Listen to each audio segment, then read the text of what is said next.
को हल किए देता हूँ। छोटी सी बात के लिए तुम खाना छोड़कर अनशन पर बैठे हो। तुम चिंता मत करो, मैं तुम्हारे पिता यानी महाराज से अभी बात करता हूँ। कुंवर थोड़ा चिंतित होता हुआ बोला, पर मेरे पिता हमारे इस कुकृत्य में शामिल क्यों होंगे भला? कुंवर का जिगरी बोला, तू उस सब की चिंता मत कर यार। इतना कहकर वो राजा महाराज के पास जाता है और उन्हें आधी अधूरी बात बताते हुए कहता है कि महाराज, आपके सुपुत्र का हृदय राज्य की एक जाट जमींदार की लड़की पर आसक्त हो गया है। बस उसी के चक्कर में वो अनशन पर है। अपने बेटे के दोस्त की बात सुन राजा बोला, अरे बस इतनी सी बात, मैं अभी उस जमींदार के घर राजकुमार का रिश्ता पहुंचा देता हूँ। इस प्रकार राजकुमार का जिगरी दोस्त उसके पिता को आधी अधूरी बात बताकर मना लेता है। राजा अगले दिन ही अपने एक पुरोहित के हाथों जाट के घर अपने लड़के का रिश्ता भेज देता है। पुरोहित तुरंत आदेशानुसार जाट के घर राजा के लड़के का विवाह प्रस्ताव लेकर पहुंच जाता है। राजा के लड़के का रिश्ता आया देख एक बार के लिए जाट सक पका गया। कहाँ वो राजा का लड़का और कहाँ हम साधारण से जमींदार। वो गहरी सोच में पड़ जाता है।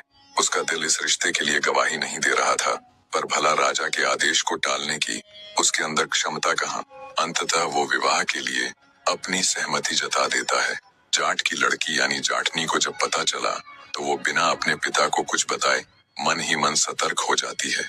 उसे पता था राजा का लड़का कुछ गड़बड़ जरूर करेगा। निश्चित तिथि पर कुंवर बारात लेकर जाट के घर पहुंच गया। पंडित ने मंत्र आदि पढ़ते हुए लड़की को बुलाया और विधि विधान के साथ उन दोनों का विवाह कार्यक्रम प्रारंभ कर दिया।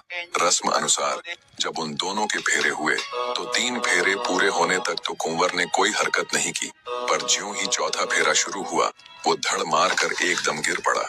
अब उसके मित्र आदि तो पहले से ही सारी योजना से भली भांति परिचित थे। उन्होंने आनन फानन में हो हल्ला मचाते हुए राजकुमार को उठाया और बोले, कुंवर को मिर्गी का दौरा आया है, ठीक होने पर इसे वापस ले आएंगे। इतना कहते हुए उन्होंने कुंवर को पालकी में लिटा दिया और शादी के बीच ही उसे ले गए। इधर जाटनी भी पहले से ही सतर्क थी। उसे कुंवर के मंसूबों का अच्छे से पता था। चौथे फेरे के दौरान जब कुंवर बहाना करते हुए नीचे गिरा और ये सारा झमेला हुआ, उसी दौरान उसने चुपके से कुंवर की कटार निकाल ली थी। उनके जाने के बाद जाट की बेटी ने राजकुमार की कटार से बाकी बचे हुए फेरे ले लिए। इस प्रकार विवाह संपन्न हो गया। अब बदले की बारी उसकी थी। बने रहे।